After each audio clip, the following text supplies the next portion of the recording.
Muitos, como eu, voltaram um pouquinho no tempo, né? Cantava todos esses cânticos. Que maravilha, né? Que a gente relembrar essas verdades preciosas que marcaram a nossa vida e que são verdades até hoje por toda a eternidade, né? Muito bom. Eu quero convidar a igreja que abra a palavra de Deus no Evangelho escrito por Lucas, capítulo 8.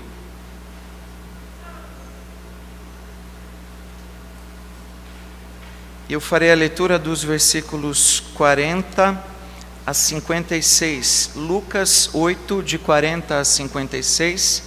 E te convido, se você puder, se colocar em pé mais uma vez, para acompanhar a leitura do texto.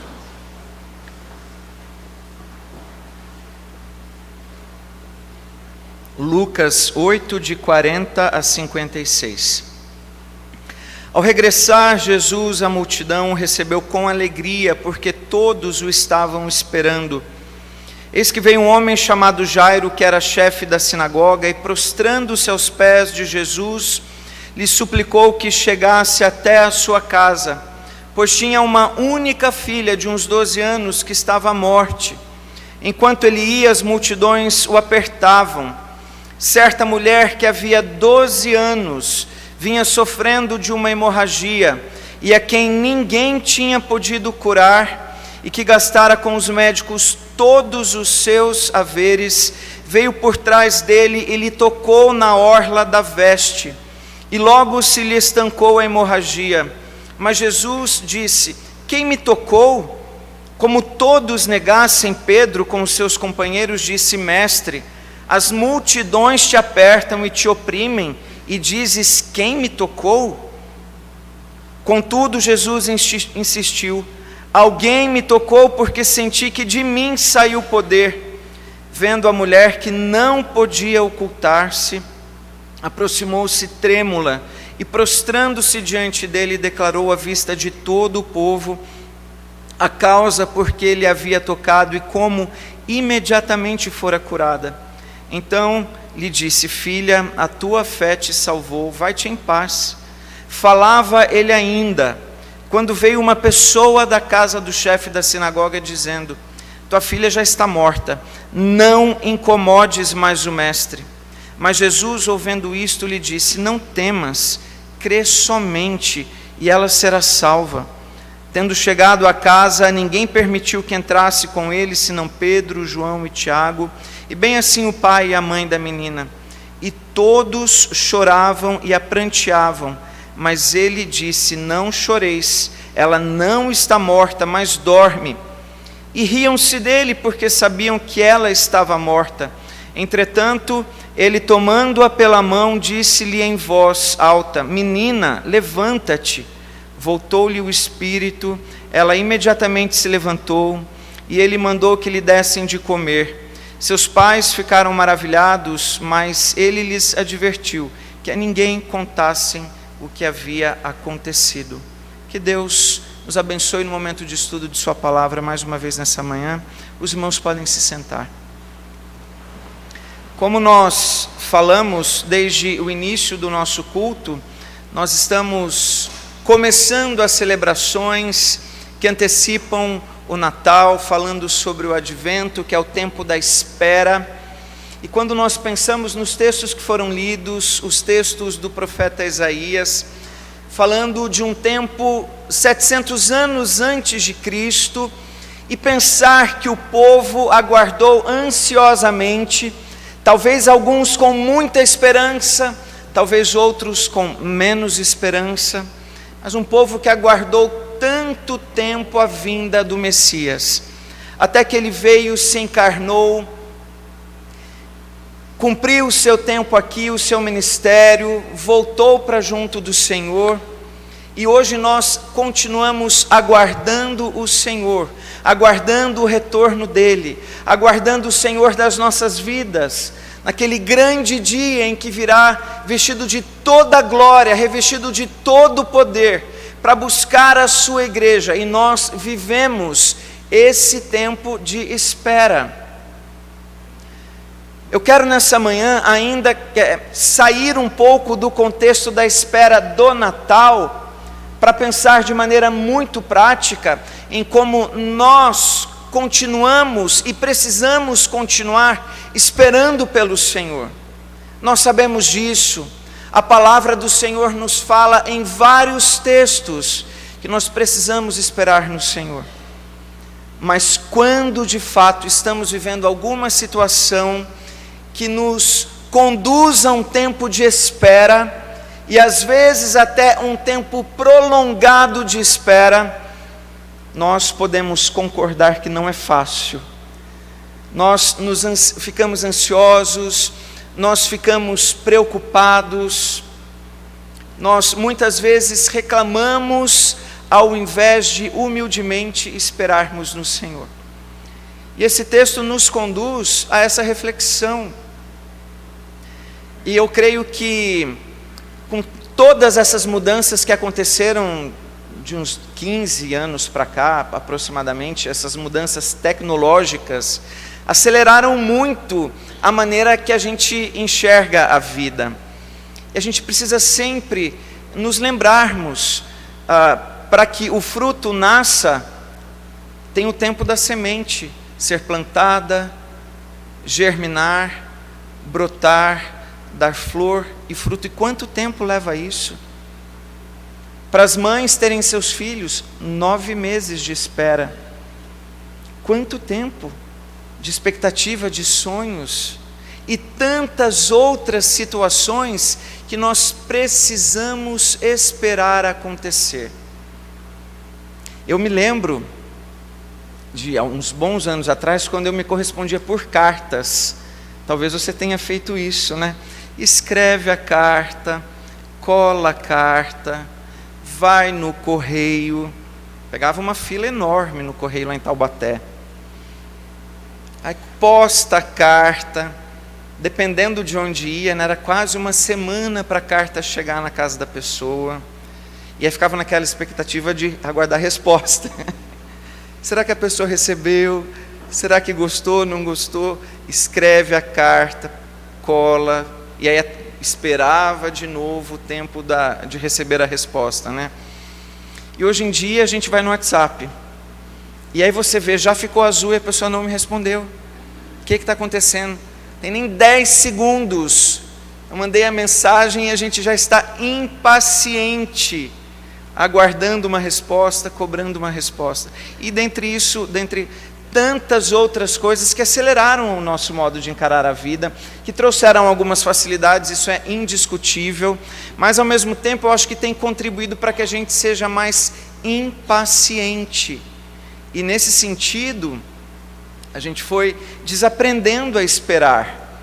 Quando nós esperamos coisas boas acontecerem, os dias parecem demorar, né? A gente fica ansioso, e alguns dizem até que a espera ou a expectativa da festa é o melhor da festa.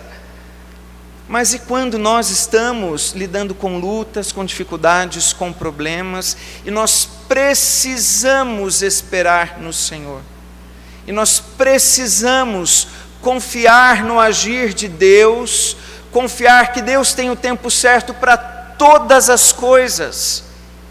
O texto lido nessa manhã nos fala sobre isso, nos fala sobre o desespero de um pai, que era chefe da sinagoga.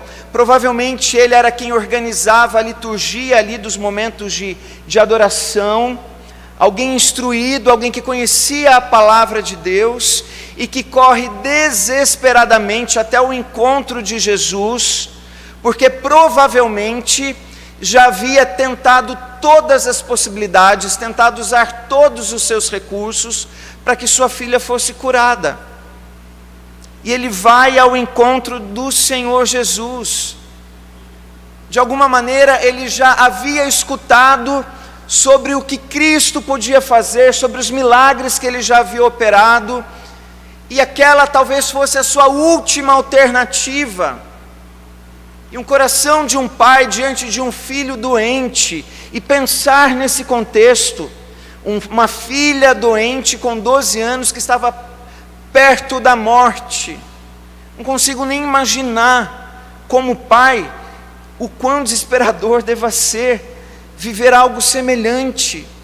E ele vai desesperadamente correndo ao encontro de Jesus. Ele se prostra aos pés de Cristo e ele suplica para que ele fosse curar sua filha. Ele sabia a quem procurar, ele sabia a quem recorrer, ele sabia a quem clamar e a quem colocar a sua angústia. E a partir daqui começa um tempo de espera daquele pai, que todos nós, em algum momento da nossa vida, em situações diferentes, circunstâncias diferentes, proporções diferentes, mas todos nós com certeza, em algum momento, ou talvez em vários momentos, fomos desafiados a esperarmos confiantemente pelo Senhor. E é sobre isso que eu quero compartilhar com os irmãos nessa manhã, sobre a arte de esperar, reconhecendo que não é fácil. Eu sei que não é fácil, mas nós precisamos. E o primeiro ensino do texto, nós precisamos esperar quando Deus parece se atrasar. Sabe aquela sensação de que Deus não está ouvindo a nossa oração? Aquela impressão que muitas vezes nós temos de que Deus parece que Ele está atrasado, porque eu estou precisando dEle agora. Eu preciso de uma resposta agora. Eu quero a cura agora. E parece que vem silêncio. Muitas vezes a gente se sentiu desse jeito. E o texto nos fala um pouco sobre isso. Que Jesus, Ele atende o pedido de Jairo. E Ele começa a se dirigir à casa de Jairo. E naquele caminho há uma pausa. Parece haver um silêncio por parte do mestre. Eu fico imaginando Jairo tentando acompanhar e de repente há uma pausa. Será que ele vai dar tempo dele chegar em casa? Será que ele vai se atrasar? Será que ele vai chegar tarde demais? Talvez Jairo tenha pensado dessa forma. Uma multidão acompanhando Jesus. Uma multidão talvez atrapalhando a sua ida até a casa de Jairo. Enquanto eles vão caminhando, é como se a história de Jairo fosse interrompida. E aí entra uma outra história.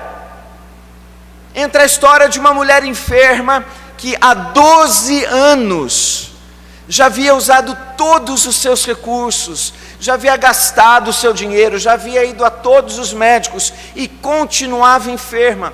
12 anos. Tempo longo de espera para uma cura, não é? Com certeza. E nós temos então a história de Jairo interrompida, porque no desespero da sua cura, aquela mulher no meio da multidão toca as vestes de Jesus, e Jesus para. Opa, peraí, quem me tocou?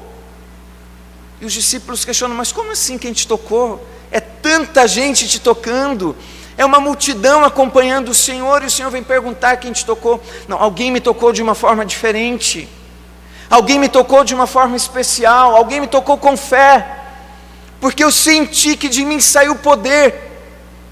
E aquela mulher que de alguma maneira ainda estava tentando ficar oculta, a gente não sabe nem o nome dela, e ela fala, fui eu que toquei.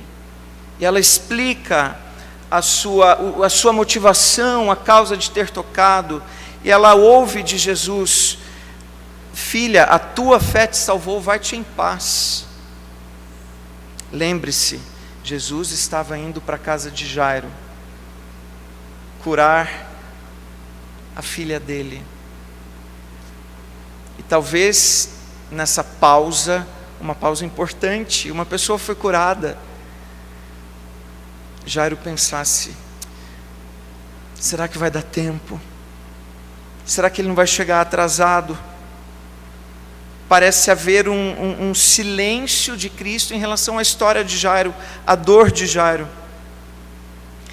E talvez muitas vezes nós já tenhamos pensado dessa forma,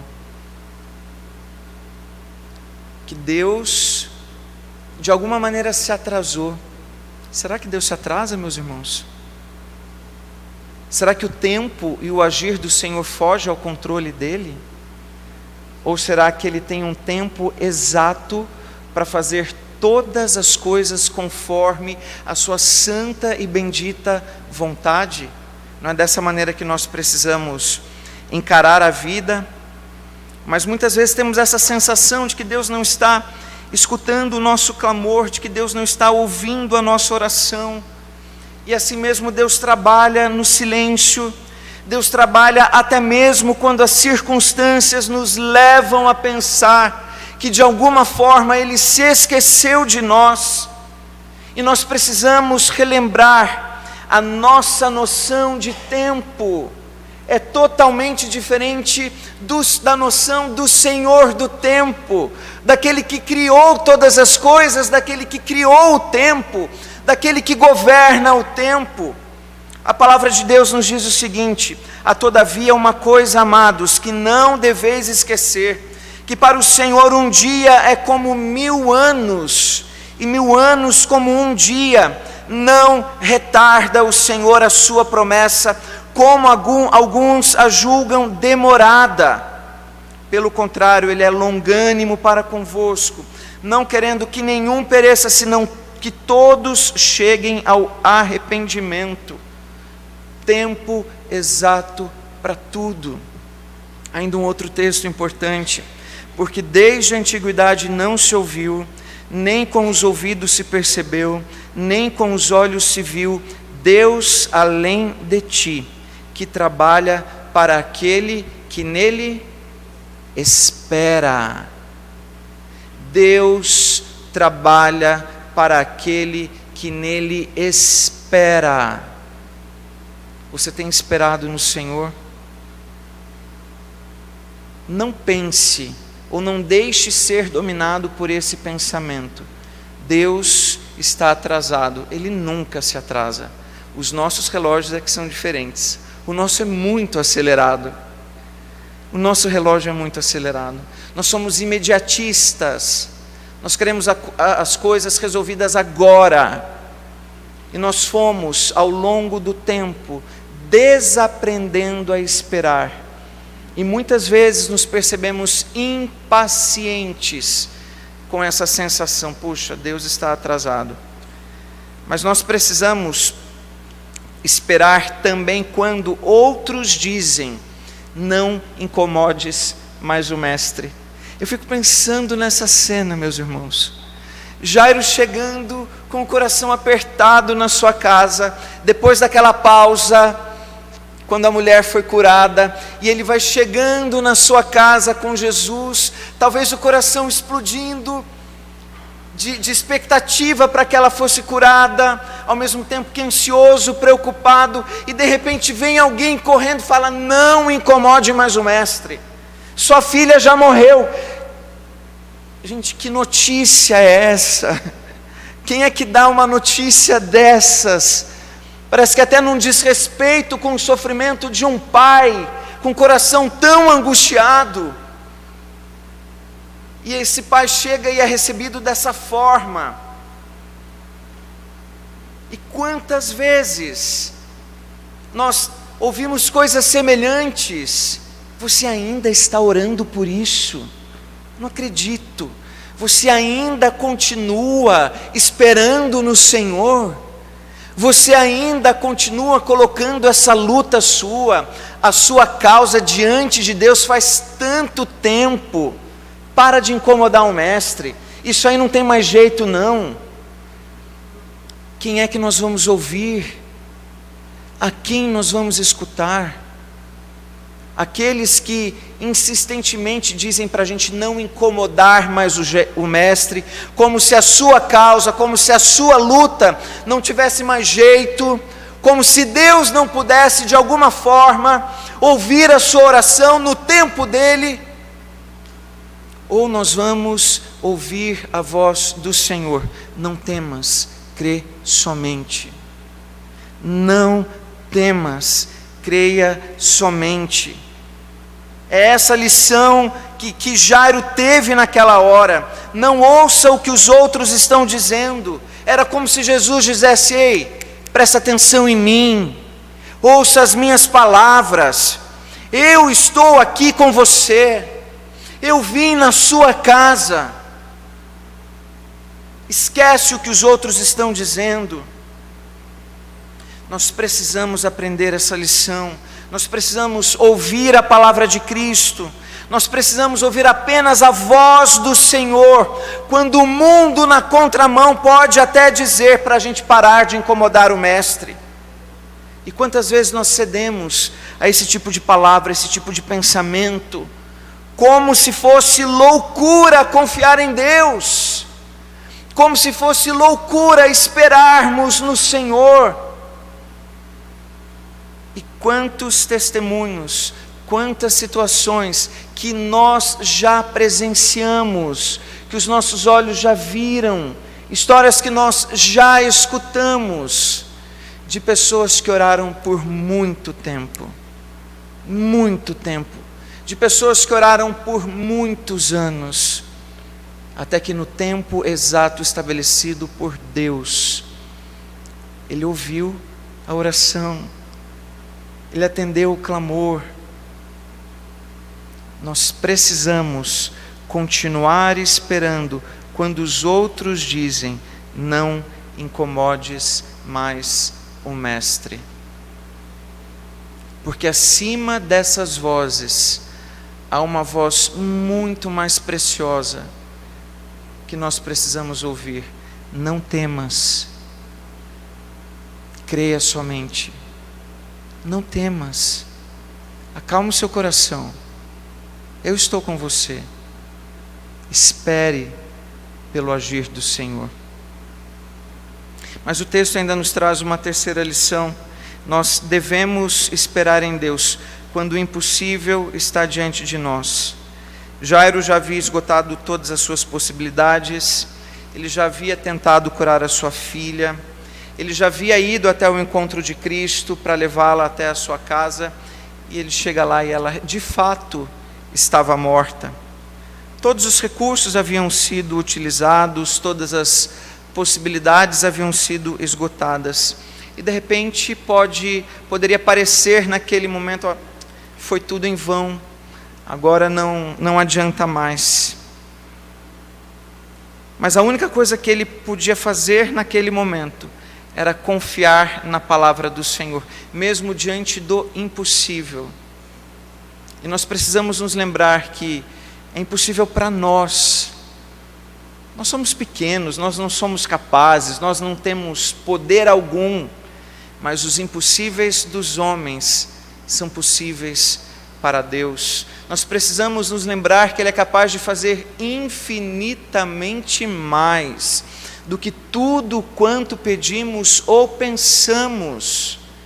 Nós precisamos confiar no Deus que é o Deus do impossível, no Deus que sim opera milagres, no Deus que sim traz a cura, no Deus que ouve a nossa oração, no Deus que ouve o nosso clamor, no Deus que atende a oração do seu povo, e que mesmo diante das situações mais difíceis, qual deve ser a nossa postura? Senhor, eu entrego ao Senhor.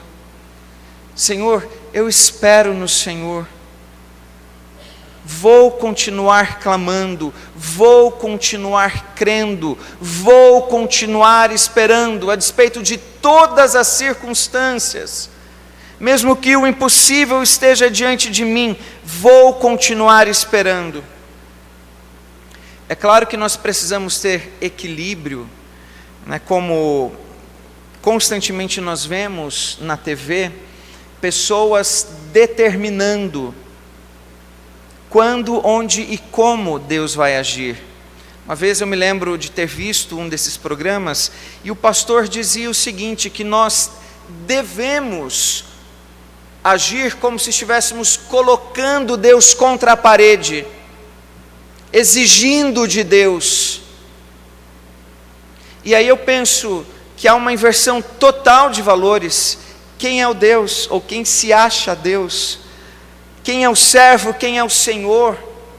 O servo, aquele que deve confiar, aquele que deve clamar, aquele que deve esperar, determinando como, onde e quando Deus vai agir. Como assim? Não é isso que a palavra de Deus nos ensina de forma alguma.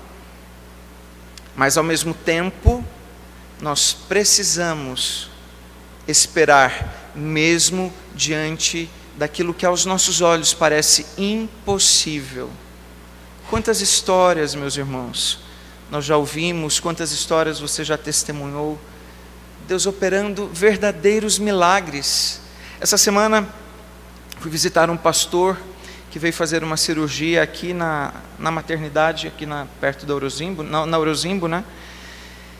E o testemunho dos médicos foi um médico ateu, a esposa do pastor me contando, foi exatamente esse. Eles abriram para fazer uma investigação e para retirar um nódulo já diagnosticado, e de repente não encontraram nada. E o médico falando para a esposa desse pastor, meu amigo: vocês são pessoas de fé. O Deus a quem vocês servem é um Deus poderoso, porque não há outra explicação. Isso é um milagre. A medicina não explica. Isso é um milagre.